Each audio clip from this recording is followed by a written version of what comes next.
Welcome back. You're listening to Get Real with Bob and Stacy. You're joining us for our Leaders and Legends segment. Joining us by phone today, we have John Pollock, CEO of Financial Gravity, a nationwide financial services firm that specializes in helping business owners reduce their taxes. Welcome to the show, John. Thanks for having me. So, we were talking with you for a few minutes before the show. You are in the tax planning business, but you are not a CPA. Is that correct? Yes, I am not a CPA and I'm not a tax attorney. Okay. So the joke is that's why I'm so good at it. Mm-hmm. Or it's just I solved the problem that I saw in the marketplace because I had the problem. I was a small business owner. I started doing well, and then I started paying a lot in taxes. I kept hearing that rich people don't pay their fair share, and I felt like the number that I was writing to the government was well beyond my fair share. So I figured either I wasn't rich enough or I just didn't know how to play the game. So I figured I would try to figure out how to play the game. And then I found out that, for the most part, small business owners are being left out of a very wondrous game that the federal government has put together for us, and no one's playing it because we're all so busy. We're just trying to make ends meet with our own businesses. We don't have the time to figure out how to save taxes, so we built a business out of it. Wow. So what is the difference between a CPA and an EA? So a CPA is the Certified Public Accountant, so it's one of the single hardest tests that you can take, and it teaches them how to become an accountant, is the A. And an accountant, for the most part, is a historian. They record what you've done. They know how to do double ledger accounting and depreciating, your inventory and stuff that mere mortals don't know how to do. It's a 2-day test, so it's a very, very difficult test. They're very bright people, but they're not trained to do tax planning. They're trained to do accounting and record the data the way the rules are, general accounting practices are. An EA is an enrolled agent. So an enrolled agent works with the U.S. Treasury. They actually get licensed by the U.S. Treasury to file tax returns. Still, not really a tax planner. They know how to put numbers in the tax return, which a CPA does as well. Some of them do, some of them don't. But an EA, that's all they do. They put numbers in tax returns. They fill out the tax returns. They are record keepers. Their job is not to say, you know what, if you move this number from this part of the tax return to this part of the tax return, you can save $10,000. That's not their job. Their job is to get the number into a box. They don't know that there can be another box. So you've got two designations that are trained to touch the tax return or deal with our life as it relates to taxes, and neither of them know how to lower taxes. They're not trained for it. They don't know how to do it. And ironically, the type of personality that's attracted to both of those fields is not a creative one. And since the tax code is very complex, mixing and matching different strategies takes some creativity. But that's not the type of people that are attracted to it. So we've tried to build a business around that so that our clients can save taxes. And we save our average client about $20,000 a year. Wow. That's huge. So I have a CPA huge. That does my taxes. Are you saying he's not a tax planner? No, he's not. So, I'll throw out a couple ideas that you can take to your CPA and see how they respond. I know exactly how they'll respond because it happens so many times. That's why we got into the business. It was funny because we wanted to work with CPAs, but they just didn't want to implement any of the strategies. Like, for instance, there's a 14-day rental rule. You can actually rent your house to yourself 14 days a year. There's even a box on one of the forms that says next to the box, 14-day rental. So this is a legitimate strategy. They even put a box for it. It's called the Augusta strategy for those in the know, because a lot of people that live on the Masters golf course will rent their house out the 2 weeks leading up to the Masters. And then that's all that money is tax-free because of this 14-day rental rule. Now, many accountants will say, yeah, but, my clients they'll do it wrong. They'll do the paperwork wrong, so we're not going to use it, which is nuts because an accountant's job is to get the paperwork right. But the 14-day rental rule is something virtually every small business owner can use. It will save them anywhere from $2,000 to $3,000 a year in taxes. And it doesn't take that much work, so everyone should use it. If you have a swimming pool, you can write off your swimming pool. Really? In the tax code. The installation of it or the maintenance? No, good question. A lot of people we always have to qualify that. No, just the maintenance. All right, because I was about to get a pool. I had that. That's happened a lot. Yeah. I'm getting a pool. No, you can't write off the installation, but you can write off the maintenance, which isn't a lot of money, but hey, a couple $100 a month, and you're in the 25% tax bracket, that saves $50 a month. Wow. Yeah, why pay it? So Why pay it? Do you find that people that use you going with a proactive tax planning strategy, that they're at an increased risk for an audit? Yeah, so this is another question we get asked quite a bit. So I always kind of push the question back. First of all, do you think someone that makes a $500,000 a year is more likely to be audited than someone that makes $50,000 a year? Think of the IRS as a collection agency. And if you're a collection agency, you want to get the biggest bang for your buck. And someone that's making a $500,000 is more likely to have mistakes. And if there is a mistake, I'm more likely to get more money out of them than someone that makes $50,000. So it's our job as tax planners is to get your income down to $50,000. So we have to do it legally, morally, and ethically, but there's 70,000 pages of code. So the other illustration I use is think of a kind of a red light and a green light. If you go to an intersection and there's a red light, that's the safest part of an intersection. If everybody had red lights, no one would ever get hurt. But the government recognized that that is not a productive intersection. So in order to make the intersection productive, they had to provide green lights so that we can go through the intersection as safe as possible. Someone could run the red light and still hit us, but it's safer to follow the green lights. Well, the tax code is about 5 pages of red lights. You pay X, you earn Y, then this is what your tax is. But the green lights is the other 70,000 pages of code. So the mortgage interest deduction, everybody knows about this. It's on the Schedule A. No one thinks that's a risk of getting audited because it's part of the tax code. Just because you haven't heard of it and the 70,000 pages doesn't mean that it isn't as equally legal as the green light, which is the mortgage interest. And so what we do is we look for all these different things that we can do to reduce your taxes. We have one strategy that allows you to put money, this is for the very elite, but there's one strategy that allows you to put $1.2 million a year away tax-free. It's not a 401k, obviously. It's not even a retirement account, but it's available. And if you're making that kind of money, you want to know about that. That's crazy. And you can put away $1.2 million without paying any taxes on it. Without paying any taxes on it. And it got better. Obama, and he snuck this in during Christmas. He basically passed this law on 12/18 of last year. He increased it from 1.2 million to 2.2 million.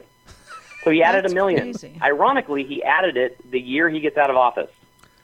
Now, how much money do you have to make to be able to take advantage of this? But it's putting it away, it's saving it, right? Yeah. So you're stashing. Well, you still can access it. That's the other thing is you can access it. So if you're a real estate investor, you can use that money that you just stashed tax-free, and then you can buy real estate with it. This is crazy. And that's one of your investments inside of the. And this is stuff that's been available to the rich, but the only reason it's available to the rich is the rich don't have a special super secret part of the tax code that only they have access to, and you have to know the special handshake. The tax code's the same for all of us. It's just they can afford the attorneys and whatnot to get to that stuff. Well, what I've tried to do in our company is we've tried to figure out ways that we can take this to the masses. Why can't you have access to this? I mean, the laws are the same for all of us. So if we can figure out a way to get our costs down and make it available to more and more people and still have a business for us, then I think we can help a lot of people, and that's what we've done. And I'm an entrepreneur. I hate the fact that I've worked hard and I've taken the risk, and then I got to send half of it to the government. They didn't take half the risk. They didn't stay up. They didn't work 100 hours a week like I did. There's some role in government. I mean, we do need roads and infrastructure, but at the same time, 50%, and in some states, I'm in Texas, so the most I'm going to pay is 50%, but in some states it's going to be 60, 70%.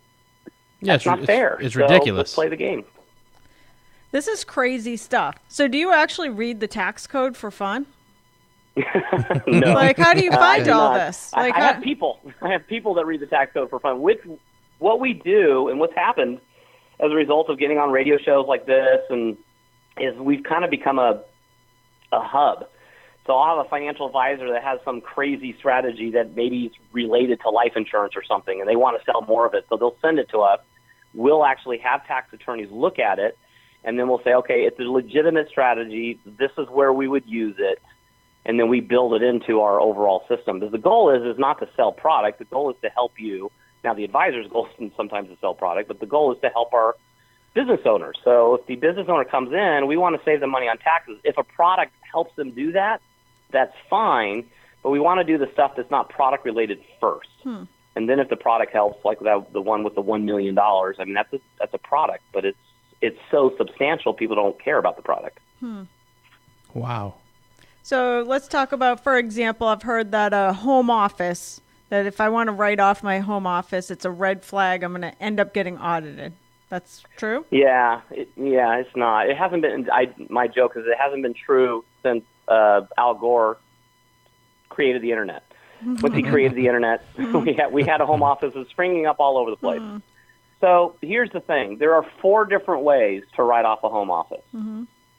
4. So if it was a red flag, why would the IRS and the government come up with 4 different ways of doing it and coming up with rules for the 4 different ways? So that's the thing that drives me nuts about accountants is like, oh, you don't want to do that, it's a red flag. Why is it a red flag? It's part of the law. The law says I can depreciate, I can write off a business use percentage, and I can do it in 2 different ways. One is using square footage, and the other one is using rooms. So if you're in New York, a 3-bedroom, 2-bath house is different than a house in Dallas. Dallas, our houses tend to be bigger because we have more space. So we use the room rule instead of the square footage rule. But for our clients on the East Coast, where the houses are smaller, we use the square footage because we want to get a higher number. So, it's outlined in the law, and the law actually has made it for that very reason. They wanted to make it as fair. Everyone's worried about the IRS, but a lot of the laws are pretty fair. I mean, here's a law that says if you have a bigger house, then use this rule. If you have a smaller house, use this rule. So it is not a red flag. There's multiple ways to do it, and the government has allowed it for a lot of years. And in every recession, more and more people start businesses out of their home. So take advantage. If you're running a business out of your home, take advantage of the laws that were designed to help you run your business out of your home. Do you have a home office? Me? I have one. Yes. I do. You both do. Here's an interesting thing. There was a court case of a doctor who had an office where he saw patients. He had a home office, and then this was the fun one. He had an office at his lake house, and he wrote off all 3 offices. The IRS disallowed it. He challenged the IRS and won. Wow. So we now have a court case that says that we can write off 3 offices. Wow. And this is the thing that people don't understand is that not only do we have the code, we actually have court cases, and we have private letter rulings. So there's 3 different parts that we're looking for to see if it's been codified. We don't make stuff up because there's so much good stuff in the code. We don't have to get weird. We don't have to do anything that's it's marginal. We follow the code because the stuff in the code is so good. The most we saved a single client in 1 year was $760,000 a year. That's ridiculous. $760,000 in tax savings in 1 year. That's crazy. I don't want to pay taxes anymore. You've inspired me. I'm not paying anymore. Yeah, well, don't do that because we need someone to pay taxes, but we've still got to follow the laws, and most of our clients still pay taxes. They just pay a substantially reduced rate. One of the illustrations we use when I do public speaking is I use the idea of a toll bridge. So think of, San Francisco's toll bridge. On one side is San Francisco, the other side is Marin County. To cross the bridge, I got to pay a toll. Well, when you earn your money into your business, it hasn't been taxed yet. So what if I can spend that money on personal stuff like glasses and braces and massages? What if I can do that before I have to pay the tax on it and it gets to me personally? Right. If I could do that legally, I'm using money more efficiently because I'm getting used a dollar instead of a percentage of the dollar. So that's the first thing we try to do is how can we convert personal stuff into business expenses legally? And the example I just gave you, braces, glasses, massages, orthodontics, chiropractor, acupuncture, all of that can be written off at the business level. You don't have to earn it, pay taxes, and then spend money on that. Oh, wow. So that's the first thing we try to do is try to do that. Then the second one is we'll try to reduce the tax. The highest tax is regular income, so we want to move it down to dividends and capital gains. Okay. And then there's some parts of the code where you don't have to pay taxes at all, like the HSA. There's even a kind of a 401k plan for medical where you can put in $50,000 a year we don't have anyone doing this, but it's there, where you can put $50,000 a year away for medical expenses. So it goes in tax-free, it grows tax-free, and comes out tax-free as long as you use it for qualified medical expenses. Wow. So you have to follow rules, but as long as you follow the checklist, you can save tens of thousands of dollars. Now, there are some things, some of my business owners will look at me and say, yeah, John, I'm not doing that. You know, you're going to save me $200 a year. It looks like it's going to be about $500 worth of work. So I'm not doing that. I'll pay the tax on that part. But so we look for the stuff that has the big bang for the buck on the top end. And then once they have implemented those, we start looking at the smaller strategies. Wow. Nice. So we only have a couple of minutes left. Why do you think that people have never heard of most of the strategies available? You know, I don't know, but there are a lot of guys out there that have written books on it. I don't know if anyone's communicated it well, or there's just not. I don't know. It's one of those. Why didn't I hear about it? I was Right. a financial advisor. I had a license, an insurance license. I had a securities license. And I had the licenses. I took, all these courses, and I didn't know any of this stuff. Talking about frustrating, you're like, gosh, I'm licensed in the financial services world, and I can't even say myself taxes. I just think it's a training problem. Everyone thinks that the accountant knows this stuff because they touched the tax return, but they don't. And so we're working now to train accountants and CPAs and EAs on these strategies so that we can open offices around the country so that more and more people can have access to the rules that are available to us. Wow, that's awesome. Excellent. So for people that are listening, I have a feeling you're going to get some calls just from many of the business owners listening today to the live program and to the podcast. People can reach out to John Pollock, Pollock.